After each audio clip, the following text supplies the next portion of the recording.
Bismillahirrahmanirrahim. Assalamualaikum warahmatullahi wabarakatuh. Alhamdulillahi rabbil alamin. Puji dan syukur kita panjatkan kehadirat Allah Subhanahu wa ta'ala.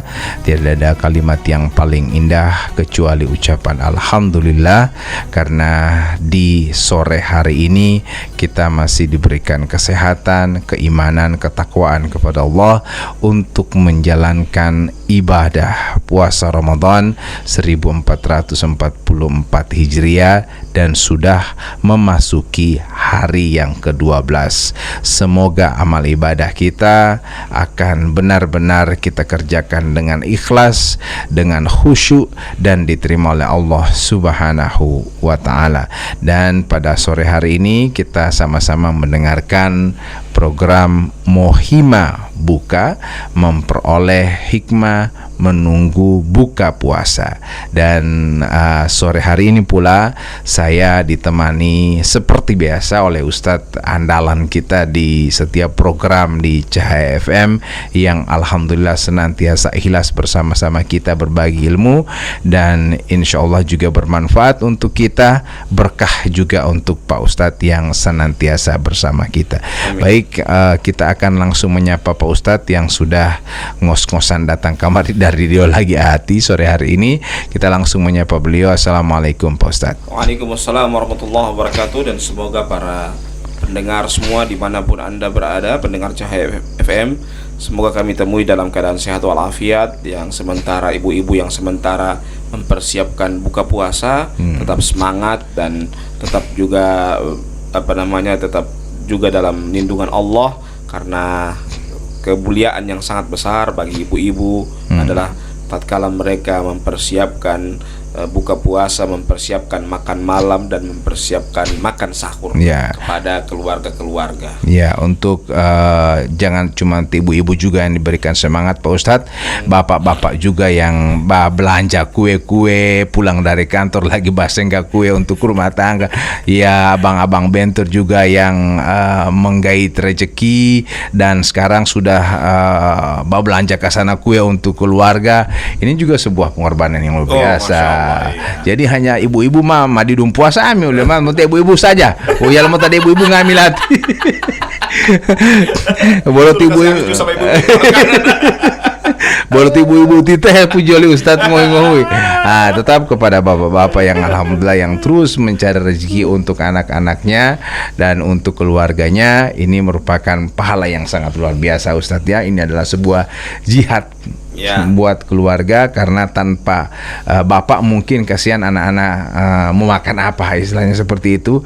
Dan memang rezeki dari Allah, tapi tetap harus dengan usaha, dan usaha itu dilakukan oleh ayah dalam menggait rezeki. Mudah-mudahan ini di bulan Ramadan ini dilipat gandakan sebesar-besarnya oleh Allah Subhanahu wa ta'ala. Amin. Tenaga-tenaga para ayah yang memberikan rezeki buat keluarga. Ya, baik. Sore hari ini kita sudah memberikan semangat kepada bapak maupun ibu, tukang-tukang bentor yang sementara bawa penumpang dan suka gantung kue-kue untuk keluarga. Biasanya itu hati. Jangan sampai mame dung kalau waktu tuh buka hati tinggal dia kue. Jadi orang jam ampol itu coba beli suka gantung-gantung pada orang bentor orang kue. Jadi pas jam 5 dong sumpah laju di rumah sumpah buka dengan keluarga. Ini indah sekali kan, kasihan tak keingat itu mahula atau bele patatan tipe itu abdi dong kayak mau debita penumpang anti dong bakurigi kan. Ini semoga insya Allah berkah untuk kita semua. Amin. Baik Ustadz, silakan. Iya, kita lanjutkan pembahasan kita dari perkara-perkara yang akan menyelamatkan kita. Yang kedua adalah, yang pertama kemarin kita bahas kita telah bahas adalah bertakwa kepada Allah Subhanahu wa ta'ala pada saat kita sendirian maupun di hadapan orang banyak. Yang kedua adalah kita berkata yang benar pada saat kita senang dan pada saat kita marah. Karena penuh ingo dia benar harus benar yang kita sampaikan. Kadang-kadang kalau marah dia sudah emosi yang mendominasi. Sehingga syaitan yang mendominasi. Ya, kalau sudah syaitan yang mendominasi kadang-kala sudah tidak terkontrol. Kalau sudah tidak terkontrol akhirnya apa? Bukan kebenaran lagi yang dia sampaikan, bukan cara yang benar juga yang dia akan tindaki, Tapi ya itulah yang kalau pada saat kita di antara sifat-sifat orang yang selamat itu adalah dia pada saat dia senang maupun marah, ya, dia mampu berkata dengan perkataan yang benar. Benar. Karena kadangkala ketika kita orang marah, Ya. bukan lagi kebenaran, maka kebun binatang yang semua keluarkan. Biasanya Allah ya mau hemadi itu ulung bohim keluar di kebun. DP mulut sudah di kebun binatang. Pokoknya mah tanggung binatang yang ngambil apa tanggung mau lu batade, mau lu sapi, mau lu boy. Pokoknya mah ngambil apula, olobu, mah tanggung makanya kalau dia semua kalau di situlah mungkin ujian ya. Di sana kita orang melihat bahwa terajal temperamen ini mau dapat di mana, DP tingkat kesabaran sampai di mana, DP penguasaan kontrol emosinya seperti apa. Nah, kalau keluar kebun binatang begitu berarti di luar kontrol manusia itu. Baik, tetap mengatakan yang benar. Ya. Tapi bisa juga marah Ustaz, tapi dalam posisi kontrol. Ya, kalau marah itu ada marah yang terkontrol, ada yang marah yang tidak terkontrol. Ya. Kalau marah yang terkontrol itu berarti dia mampu menguasai emosinya. Jangan sampai kalau orang yang marah yang tidak terkontrol itu apa? Orang yang marah yang sudah dikuasai oleh syaitan. Ketika dia marah kadang-kala tutup mata, dia pukul anaknya sampai kayak bapak pukul orang yang kayak bapak pukul hewan-hewan, ya, tanpa lagi dia memikirkan bahwa ini adalah anaknya. Ya, karena apa? Karena dia kemarahannya tidak terkontrol. Tapi ketika dia marah terkontrol, dia masih di samping dia memukul anaknya, dia mendidik lagi. Habis dia mukul, dia mendidik lagi.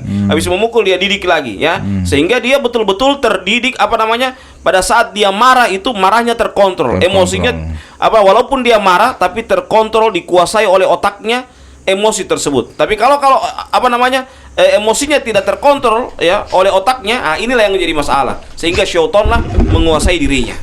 Jadi marah itu perlu. Ya. Tapi dalam artinya kita mengarahkan. Ya. Karena kalau kadang kita tidak marah juga orang akan menganggap enteng. Jadi tetap harus marah sebagai daya kontrol kita kepada entah itu staf kita, kepada anak-anak kita. Karena kalau tidak marah juga anak-anak kita mungkin akan semakin bandel, melonjak kan. Jadi tetap harus dimarahi. Tapi marah ini untuk sayang, bukan marah untuk sampai keluar sampai di luar kontrol, sampai pukul dan seterusnya. Nah kalau marah misalnya sampai membuang-buang di dalam rumah, pom-pom ilio mau tabut duduk atau dalam berarti. Mau ingo biasa kan mau ingo mau pom-pom ilio kadera mau popol lempar aja lah mari. So jadi kursi terbang, piring terbang, piring terbang. Ada kan yang begitu. Tapi ada juga itu apalagi semua buka begini Ustadz. Ada saja yang mau bikin marah. Tidak semua kontrol.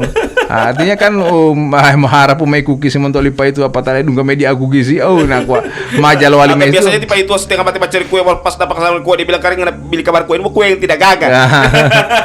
Hati ngomong lah hemon lohe kukis.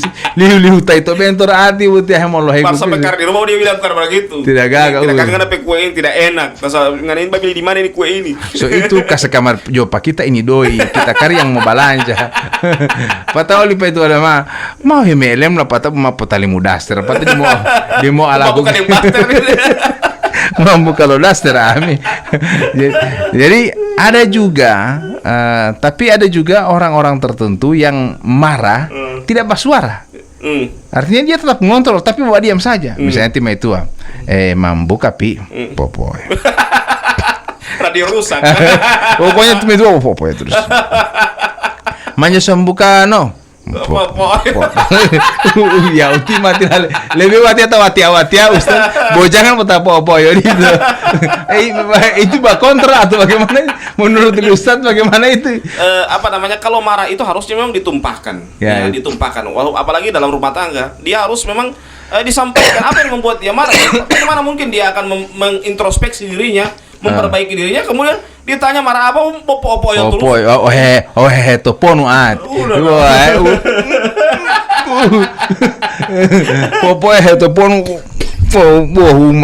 popo beres lu kamar mandi waktu itu ingo mau beres kamar mandi usah popo beres lu ngambil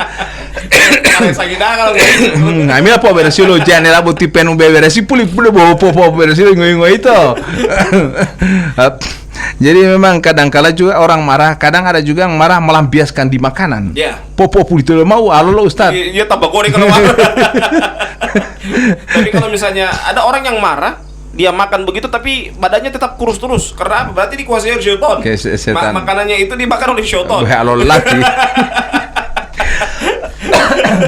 Jadi yang tadi Ustadz kembali kepada topik adalah di antara orang yang selamat itu adalah orang yang mampu berkata kebenaran pada saat dia senang dan pada saat dia dalam keadaan marah. Kalau senang mungkin iya berkata benar pada saat senang. Iya. Artinya menyampaikan sebuah kebenaran Iya.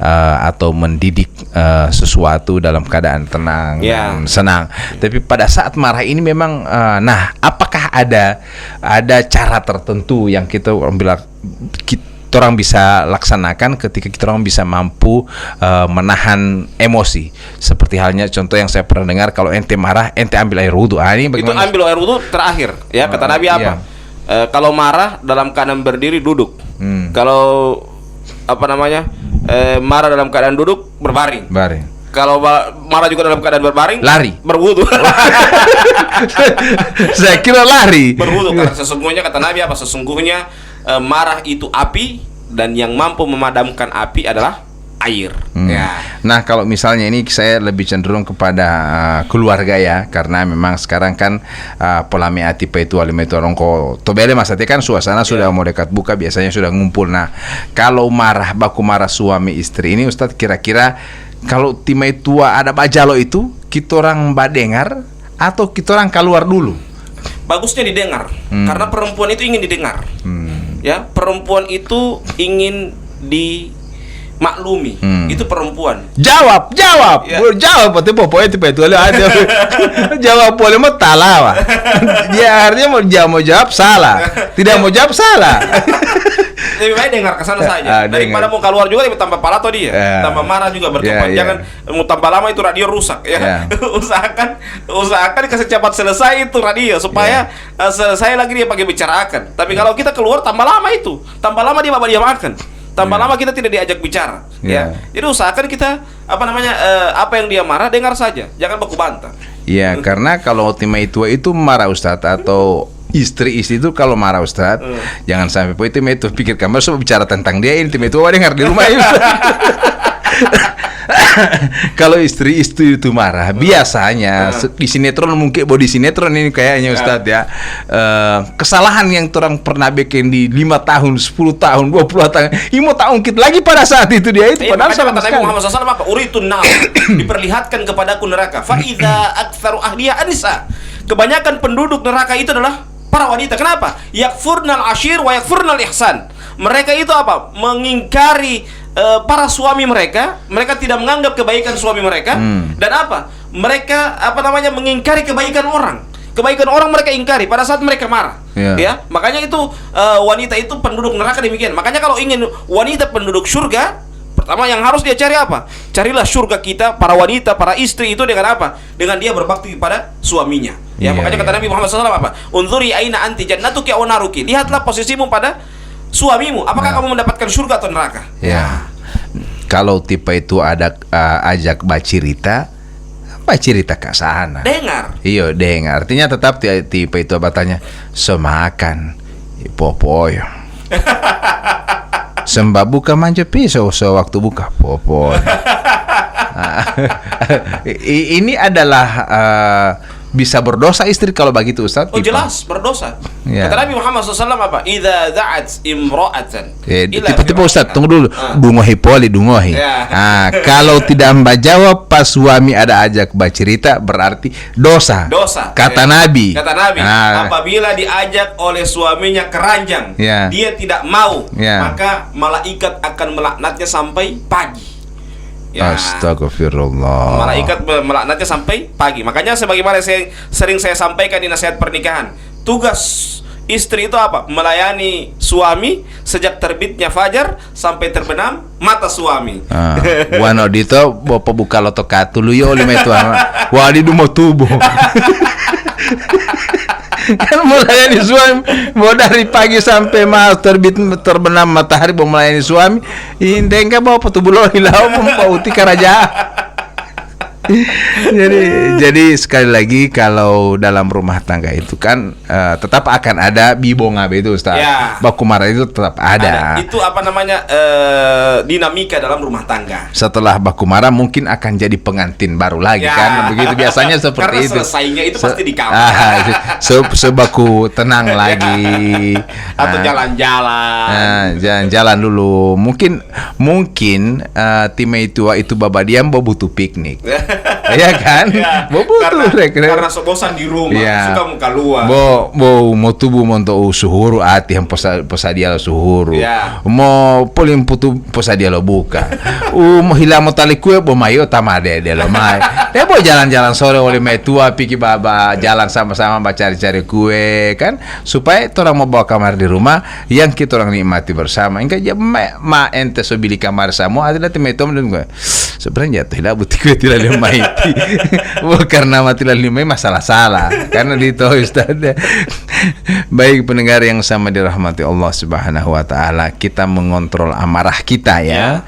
Ini kembali kepada topik bahwa mengontrol amarah itu sangat penting apalagi dalam keadaan berpuasa. Ya. Dalam berpuasa itu mungkin karena pola-pola ngati ali Ustaz cepat marah. Enggak bayangnya malah Ustaz pola-pola ngahulun lahu lagi.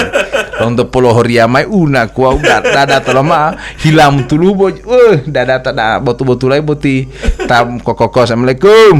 Waalaikumsalam. Dari mana? Dari koperasi. Bah, mau ngotong gua Ustaz. Dia ya mah data pikirannya pertama lagi biloli lagi. Menang dari dia pula ambil hula dia lu. Puasa lagi ente bang yang melatih Ustaz tuh. Sumpah buka kan.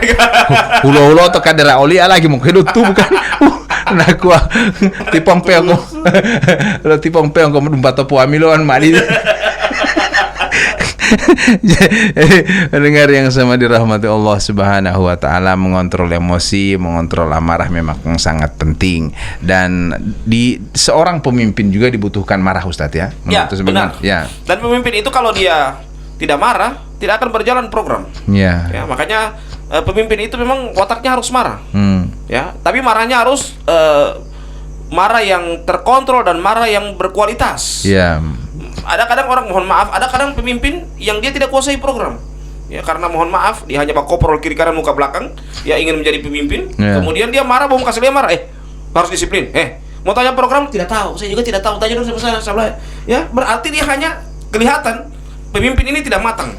Tidak matang dalam penguasaan program. Makanya kalau jadi pemimpin itu usahakan dia dari bawahan. Nah, kalau dia secara secara bertahap dia menapaki jenjang-jenjang itu, insya Allah kalau dia jadi pemimpin, ketika anak buahnya tidak mampu bekerja atau dia bisa mampu mengarahkan anak buahnya untuk bekerja dengan baik, dengan profesional. Nah, itulah pemimpin yang baik. Dan kalau anak buah lalai dan tidak bisa bekerja dengan baik, ya, bisa dia marah dan ketika dia marah, dia berikan solusi. Jangan buat tambah marah. Ya, itu juga keliru. Usahakan di samping marah, habis dia marah, dia harus memberikan solusi. Jalan begini uti itu kenapa saya marah? Ini saya bermaksud begini. Dia juga kasih tunjuk cara bekerja yang profesional. Ya.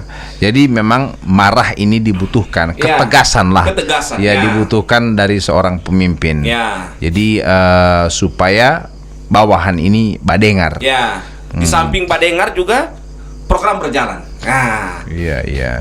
Jadi pendengar yang sama dirahmati Allah Subhanahu wa taala, memang mengontrol emosi, sekali lagi mengontrol amarah sangat-sangat diperlukan. Kalau dalam istilah emotional quietation, istilahnya pengontrol terhadap emosi. Ini yang justru akan membuat orang menjadi dewasa dalam sebuah ilmu manajemen diri. Jadi memang butuh seperti itu. Bukan hanya, dan ini mungkin Islam mendahului itu. Sebelum orang lain mengetahui dengan manajemen apa-apa tentang mengontrol emosi, agama Islam sudah tampil terlebih dahulu. Bahkan seorang tokoh yang di Indonesia, ya saya nukilkan, ya beliau Anies Mata pernah mengatakan apa? Orang yang cerdas itu apa? Orang yang mampu menempatkan kemarahannya pada tempatnya. Itu orang yang cerdas. Kadang kan begini, mohon maaf ya, ada orang yang marah dari rumah dia marah, Pergi ke kantor itu marah, yang dari rumah dia Dia lampiaskan. bawa. Dia lampiaskan sama anak buahnya. Anak buahnya tidak ada salah, tidak ada apa, dia marah-marah juga. Oh, berarti itu bukan orang yang cerdas. Orang yang cerdas kalau dia marah di rumah, ya biar di rumah itu marah. Di kantor dia tertawa. DP cara itu.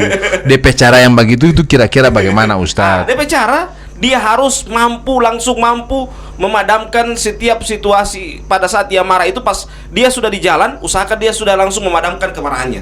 Pas sudah di kantor, selesai dia dengan situasi di kantor. Mungkin ada trik tersendiri kalau ti Ustadz, bagaimana DP trik supaya ketika masalah di rumah cukup di rumah, so keluar pagar mungkin ada kita orang istighfar, atau ada seperti hanya Ustadz kalau marah kita orang duduk, kalau tidak sanggup duduk kemudian baguling, kalau tidak baguling ambil air wudu, mungkin sholat 2 rakaat supaya tenang ya. Seperti usahakan kalau misalnya mau turun juga, usahakan di rumah itu jangan sampai marah-marah, itu kadang-kala membuat kita sial mencari rezeki. Ya, Usahakan bisa cilaka di jalan bahkan. Iya, bahkan. Mau tabrak tak huata atau motor kan? Huata atau motor emosi. Hati olo orang anak-anak ada naik sepeda semua dapat samar dengan motor karena kita orang lagi emosi. Ya begitu ya. Jadi usahakan pada saat kita marah itu, usahakan di rumah kasih padam dulu sebelum kita turun.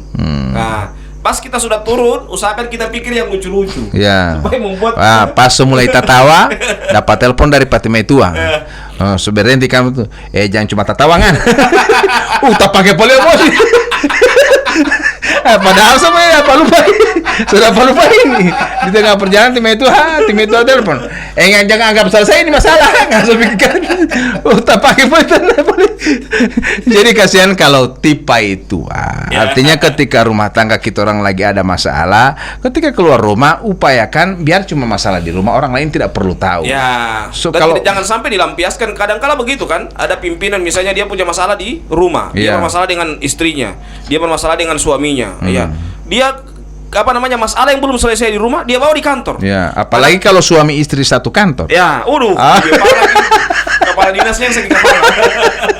Baku bawa sampai di kantor masalah kan. Artinya kan di rumah saja kita orang baku marah, sampai di kantor jangan sampai orang lain lihat. Biarkan kita orang saja di rumah saya baku marah. Dan ini memang setengah mati Ustaz. Memang setengah mati. Tapi agama mengatakan atau menganjurkan kepada kita untuk tetap menjaga emosi masing-masing. Makanya kalau suami yang cerdas itu, dia tahu bahwa istrinya itu terbuat dari atau diciptakan dari tulang rusuk yang bengkok. Jadi kalau namanya bengkok, dia suka bengkok-bengkok terus. Ente mau kasih lurus juga, kasih lurus palang-palang. Mau patah. Itu kata Nabi. Kata Nabi apa? Olah hepo ngotori mau patah itu ya. Mau patah. Jadi usahakan kalau dengan istri itu, karena dia dari tulang rusuk yang bengkok, mau kasih lurus itu pelan-pelan. Tidak boleh bilang ini salah, tambah patah itu namanya. Jadi usahakan cara kita, trik kita untuk memahamkan kepada istri kita agar dia tidak marah kepada kita. Jadi kalau misalnya tetap tidak melurus, sembah patiko oman di tukang las di Pulolyang. Ente ini alam kasih lurus tidak melurus, sembah di tukang las juga patiko oman di Pulolyang. Baik pendengar yang sama dirahmati Allah Subhanahu wa taala, semoga penyampaian kami ini bisa bermanfaat kepada kita sekalian dalam menjelang buka puasa dan menambah amal-amal kita dalam mengisi amaliyah Ramadan. Insya Allah bermanfaat. Dan kalaupun ada sedikit yang mungkin membuat Bapak Ibu tersinggung, kami sekali lagi mohon maaf. Ini semua hanya untuk sedikitnya bisa menghibur sambil kita menunggu buka puasa. Penyampaian kami ini insya Allah bisa bermanfaat. Kalau ada yang salah-salah kembalikan kepada kami. Dan insya Allah ini Allah menerima segala amaliyah kita di bulan suci Ramadan, khususnya di hari yang ke-12 hari ini. Dan tanpa terasa Mas kita sudah berada di penghujung waktu, dan kita tutup dengan membacakan doa kafaratul majelis. Subhanakallahumma wa bihamdika asyhadu an la ilaha illa anta astaghfiruka wa atubu ilaik. Wassalamualaikum warahmatullahi wabarakatuh.